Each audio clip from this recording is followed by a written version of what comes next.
Welcome back to another episode of Frenchy's Forge. I hope you guys are having a fantastic day today. Today is Friday for me. It's the start of a new weekend, and I couldn't think of anything better than to start this weekend off with a new knife build. So today, on Frenchy's Forge Friday, we're going to be making a fantastically fun friction folder. Hey! Yeah, so now that we got all the F's out of the way, let's run over to the table and I'll show you kind of what I was thinking when I had this fiercely ferocious design in mind.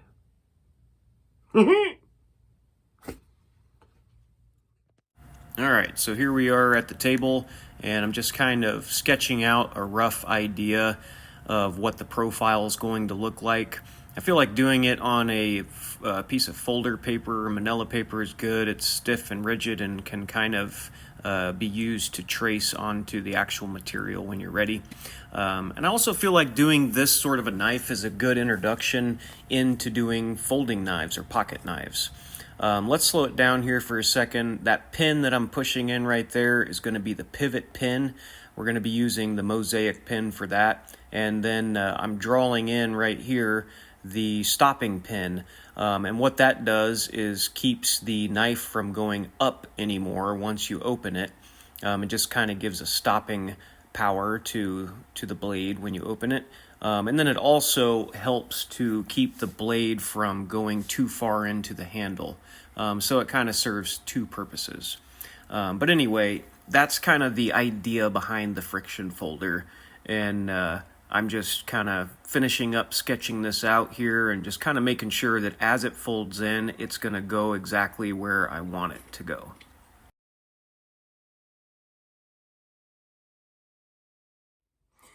So now that we have our design kind of in mind and cut out on the paper anyway, we're going to now trace it out on a piece of 1084 high carbon steel. I'm going to be using a Sharpie just to outline this and then using a scribe tool to mark the outline of this knife. And then we'll go ahead and get it cut out.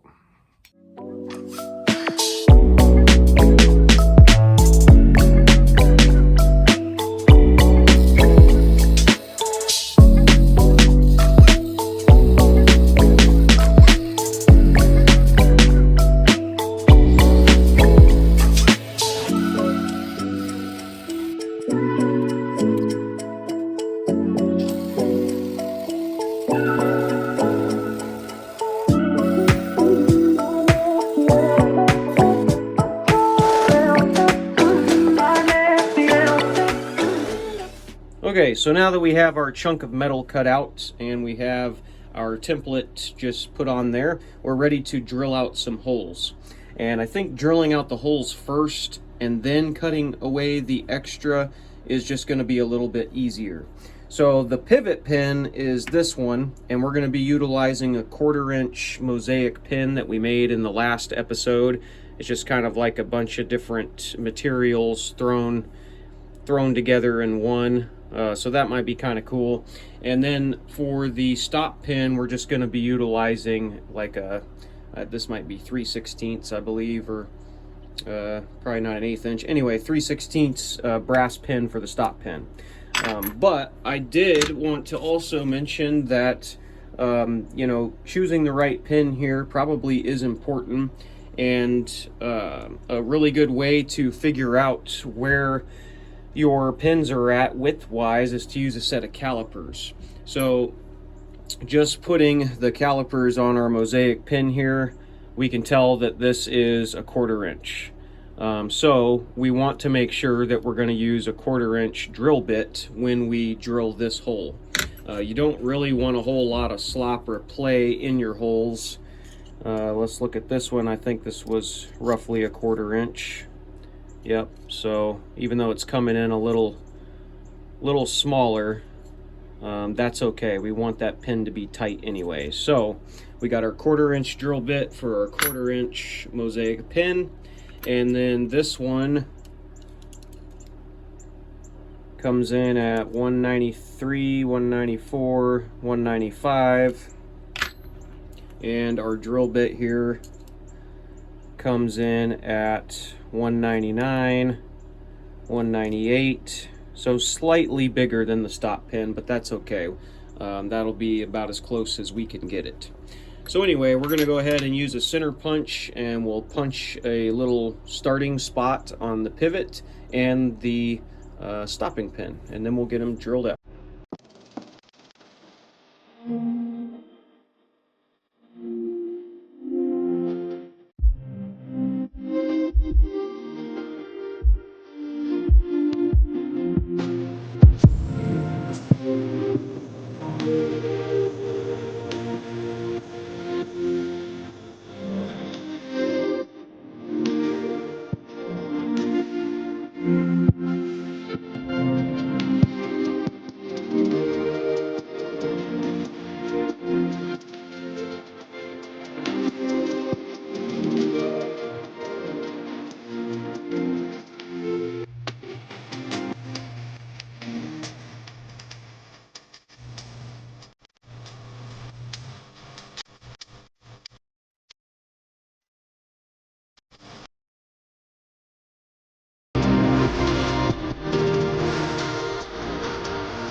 Now that we have the holes drilled out and they're beveled on both sides, we're ready to knock out all this extra stuff back here.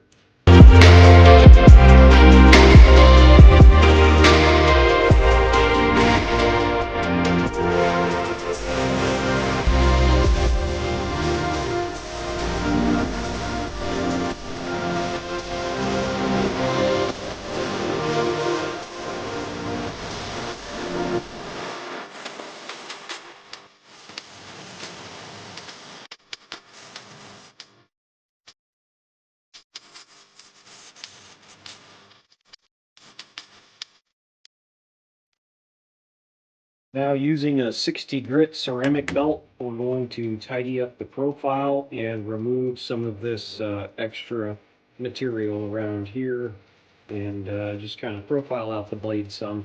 And then when we knock it back and we get it pretty close, we're going to be going in with a needle file around here, maybe a Dremel tool, something to get into these tight spots and start to remove some of that material away.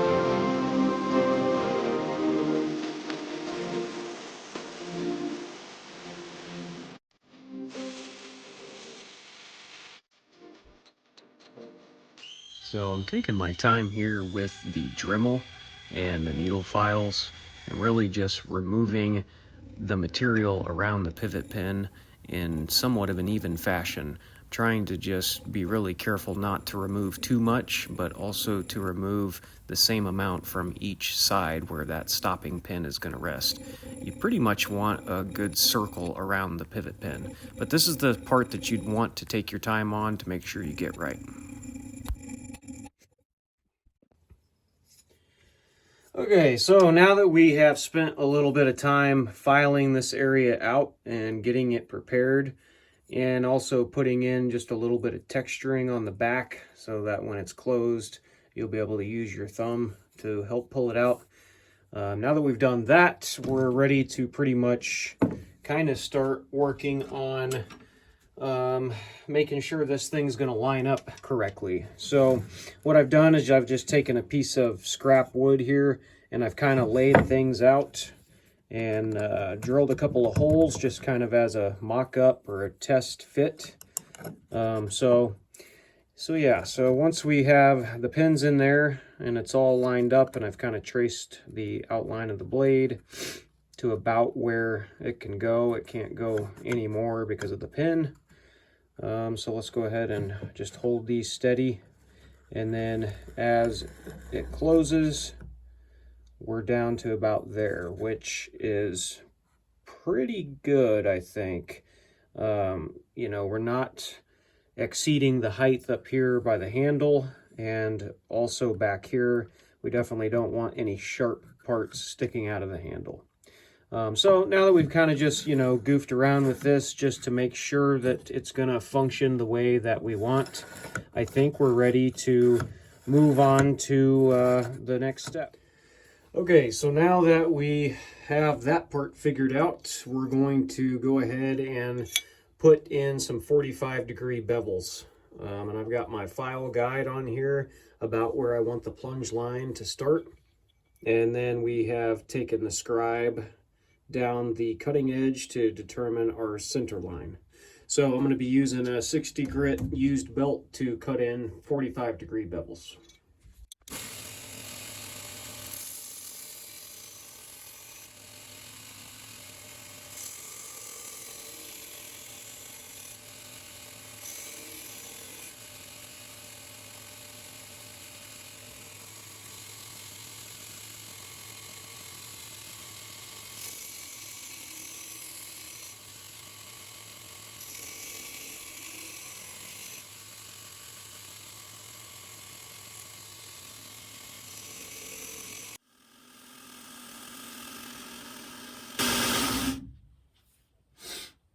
All right, so there we have it.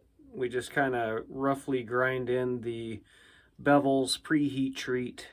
So once we get it heat treated and tempered, we'll bring it back over to the grinder and kind of finish bringing these up some and get an edge put on it. But now we're to the point where we're going to fire up the forge and get this thing heat treated.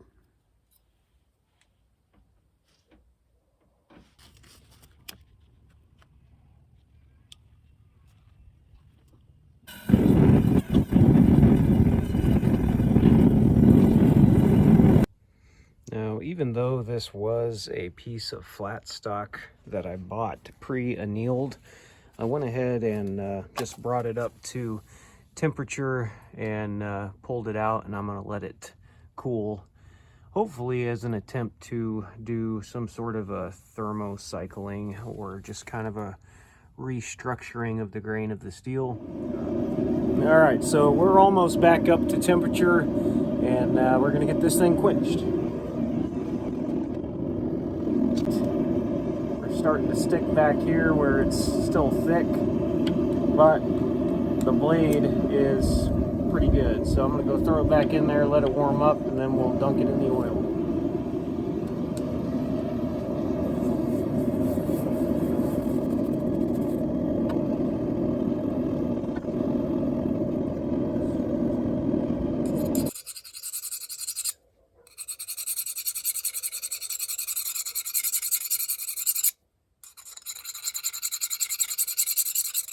Okay, so that's skating over pretty good. Let's try the 65 HRC.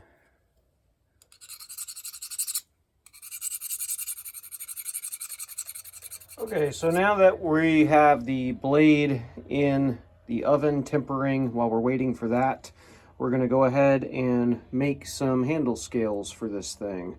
So I've just got a black G10 spacer as a liner, and then some, I believe this is ironwood maybe, or zebra wood or something like that. Anyway, got that, and then just a little green piece of a leftover G10 spacer, and then a couple of chunks of some Paduke.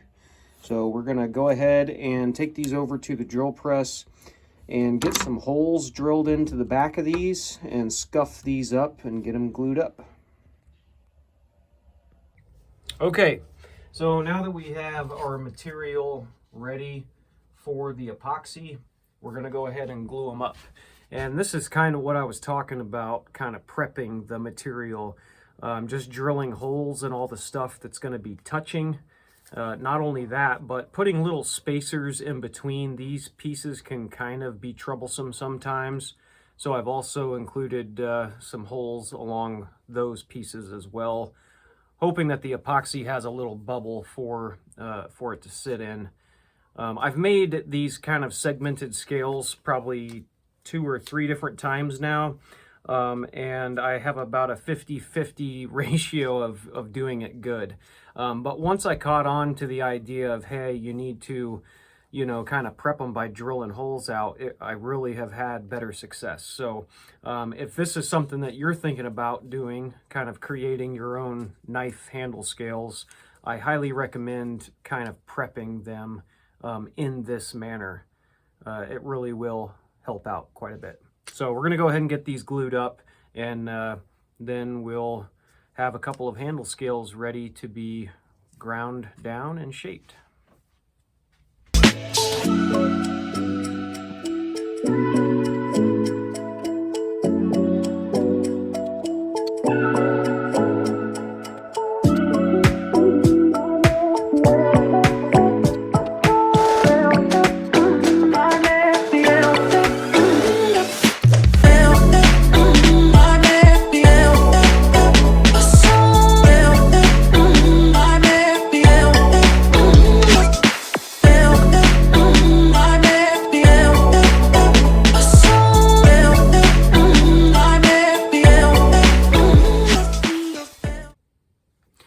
Okay, so now after I've come out here, I'm home from work, and I just kind of pulled these off to check and see how the glue up went.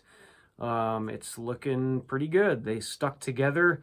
They're pretty solid, and we can now kind of see what they're going to look like when they're done. Now this looks like a big ugly mess. You're like, oh, that's a knife handle? Bro, you got issues. That is an ugly glued up thing. But I did spend a little bit of time on the other one, kind of knocking back the extra material and cleaning it up, and it's starting to resemble a knife handle. And the glue up went really well. You can tell here that the two spacers are touching. That's always super important. Got them touching on both sides, and starting to resemble a knife handle, which is awesome.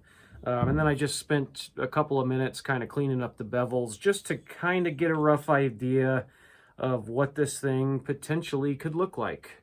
You know, so this part of the build is always super exciting when you're getting close to cleaning up both things and you kind of get them next to one another for the first time, and you see kind of, you know, your idea come to fruition, and you see, ooh, I got a good idea what this is going to look like. So it's super exciting. I always like this part of the build because it gives you a look into the future of what your next pocket knife going to be looking like. That was a little extreme, sorry.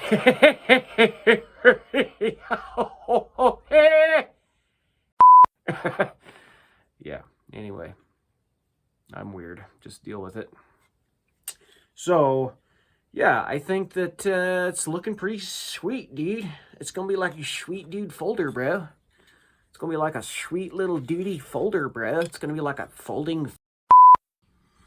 All jokes aside, really appreciate you guys checking out part number 1 of the friction folder build.